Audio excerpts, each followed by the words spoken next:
How did you approach character that you're going to be playing in Cradle compared to all of your laundry list of amazing roles you've had in the past?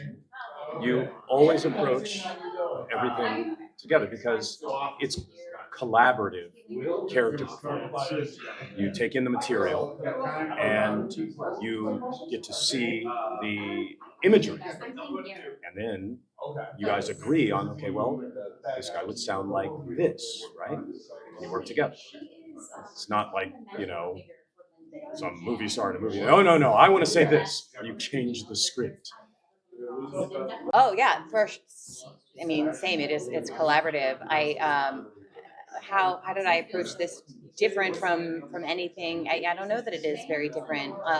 Get the audition, cross your fingers, and then send it out there into the world and see what happens. And so I knew in the audition that Wes Gleason and Jay Oliva were attached to it, which is usually more information than you get in an audition to begin with. So I was like, great, we know it's going to be an excellent product, whatever it is. So that's great. And then in the session, it was absolutely collaborative. There was this one particular voice that I did where it was, I for sure came in with my idea, and we spent some time refining it, and it was just having these elements of canine and ethereal dragon power, and like, what does that sound like? And so, yeah, creating something completely brand new is always very exciting. Yeah. Were you at all? Well, something like that is even more exciting for the directors and producers because they make that suggestion and then they hear it come out of their mouth. I can see the character you're describing as you're describing it, and it makes me even more excited. So thank you. I myself was not. It was, but I wanted to learn more about it for sure. But reading the script. There was a very long, big script attached to it, which is also more information than you usually get in an audition. So gleaned a lot from that, and through the recording process, just fell in love with it. And so my son and I, we have a whole bedtime ritual, and so we have just started reading the Cradle series now as part of our bedtime ritual. Well, I've been coming here for a long time, either working on superhero-based projects or just other nerd stuff, and it's been great as somebody who grew up reading comics. Because basically, I come here, I'm a fanboy. That's fascinating.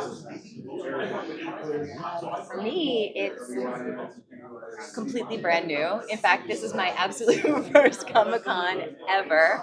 So that's great. This is two very different experiences here. But I've long wanted to, and I always wanted to kind of show up with something really special, representing or being a part of something really special. And I got my wish. I'm so excited I got my wish. That's great. Well, not much of a change, just they come back because, pandemic and the strike just shut things down. But the cons, that world, unlike many of our worlds, have not been changed by the strike and the pandemic. Because one, over the last 2 decades, all of this fringy, nerdy stuff has become much more mainstream. When I was a kid, the comic books, the anime, that sort of stuff was not, like, you'd never hear the quarterback for your high school football team mention any of that stuff. But nowadays, those guys go to Marvel movies and would come here. Yeah, I think working with the team, getting to meet the Whites for sure. They're absolutely lovely and supportive, and and they love what they do, and so that it all just feeds each other so beautifully.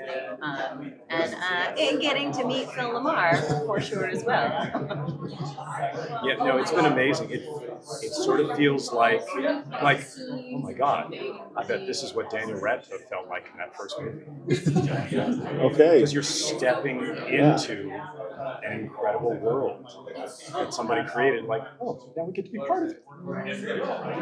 Building on that, is there anything particular about the story once you're like into the script and once you're kind of reading the characters that really sticks out to you, that really like that makes you feel like this is going to be like that next series that kind of takes off and does well?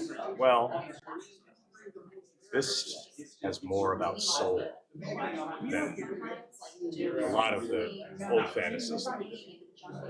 But Phil's writing is so Yeah, yeah, definitely soul. I think that is really key element, and how it intertwines with nature and leaving home, and gosh, how many times have we been told, like, this is what you cannot, this is your parameter, you cannot go outside of this parameter, and like, or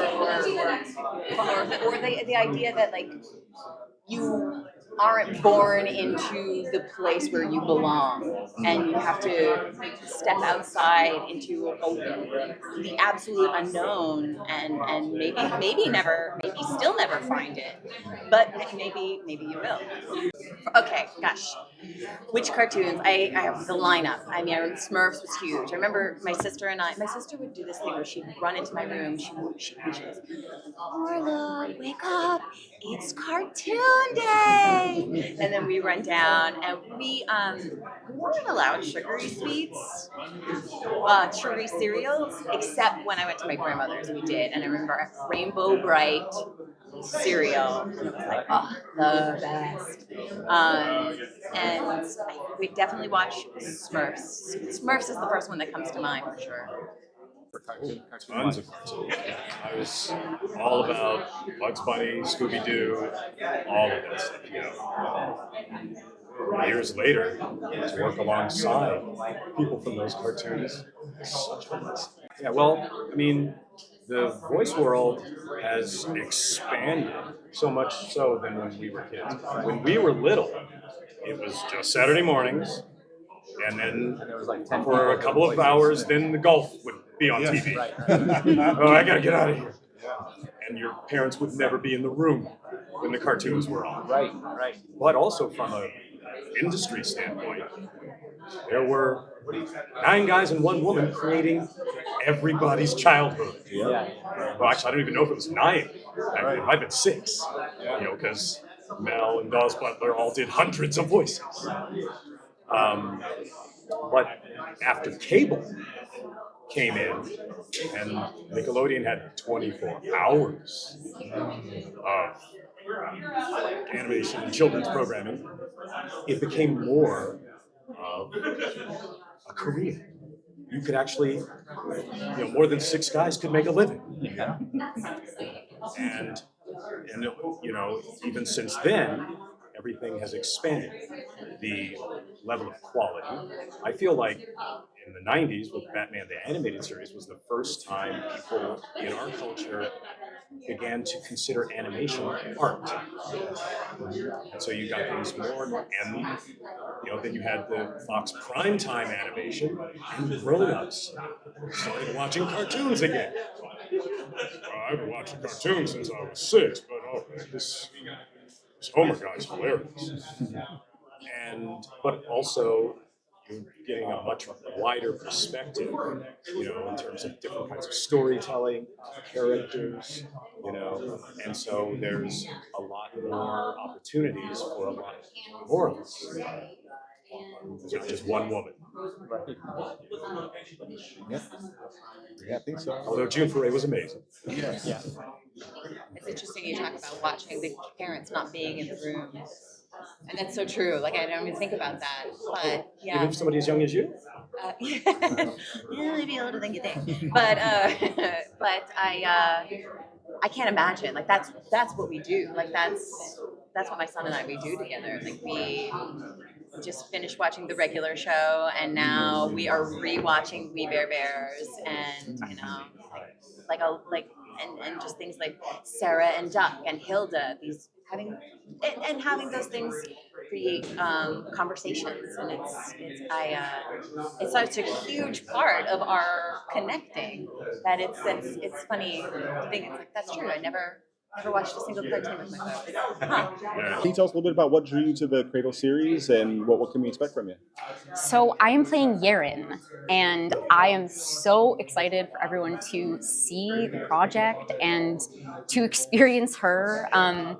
I know that there are a lot of people already who are fans of the series and are fans of Yeren in particular. You know, I've seen some cosplays already and some fan art, and I want to assure everyone that there's been so much love put into making sure that she is right, and the art is incredible. It's definitely in the world of some of the fan art that already exists. So people will really recognize her. And it's just been a joy to play her, and the writing is so good. And I love the world. And I'm grateful to Will for creating such an incredible character who's just a joy. I mean, and this isn't your first time, joining a series that has like a lot of fans behind it.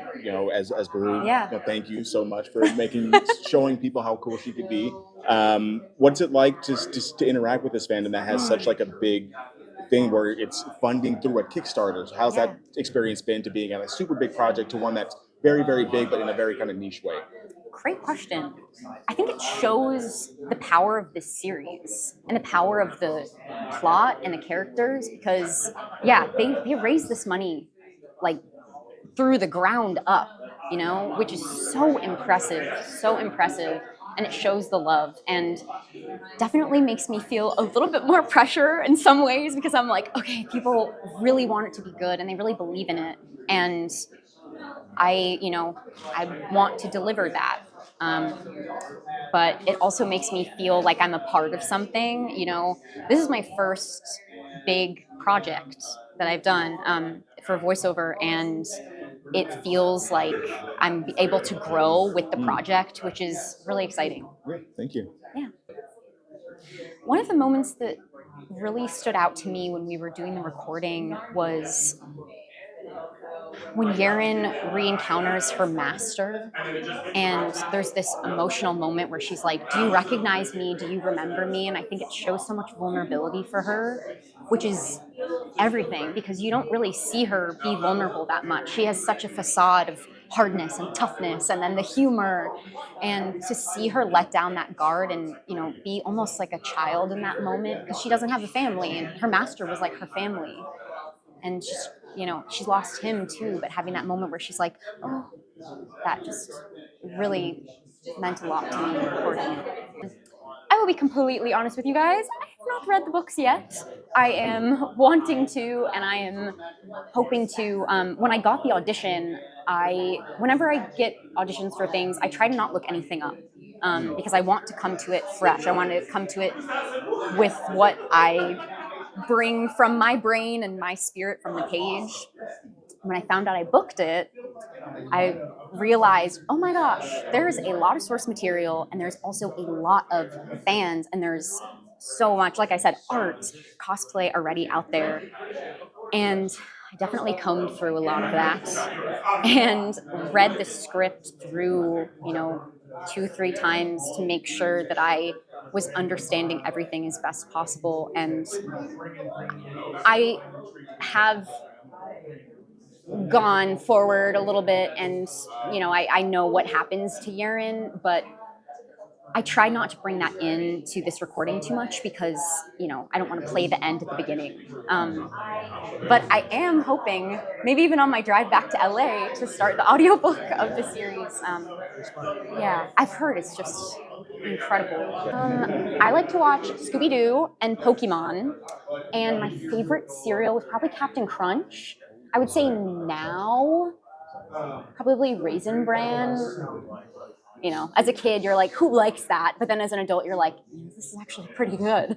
Raisin Bran, Life, like the things. But yeah, okay. my experience, first time at San Diego Comic Con, so I'm so happy to be here. I have worked probably about 3 or 4 different Comic Cons as a vendor in the past. I used to work for Disney. I did marketing for them and did booths for, like Ralph Breaks the Internet, the Wreck-It Ralph 2 sequel, and some Marvel things.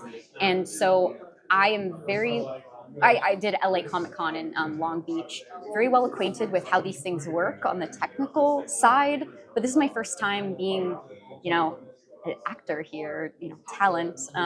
So it's different, and I have so much more appreciation for it and a lot of gratitude. I got in last night and I was walking around and seeing everyone set up the activations outside, all the big FX thing and the animation carnival, and just thinking to myself, I remember when I would do that kind of stuff. So I have always, acted, and I'm a writer as well. And when I worked for Disney, it was, I got offered a job and I was like, okay, I need to make money. And I just graduated school and I'm glad that I did it. And I was kind of nerding out to be able to work for a company that meant so much to me as a kid. But definitely feel more aligned with my goals right now. And I'm grateful to be here. Like you said, yeah, progression feels good. Finding your family and building your own community and your own group of people, especially when you're far from your home and you're far from your family. I think I really related to that. And I think that's one of the biggest moments for her, I think, in the series is she's so untrustworthy in the beginning and she's kind of a hater. And then she becomes, she becomes a part of a family. And with Ethan and Lyndon, and it's amazing. And I really can relate to that, just finding the people that you connect to in the world and building your own family. It's really cool.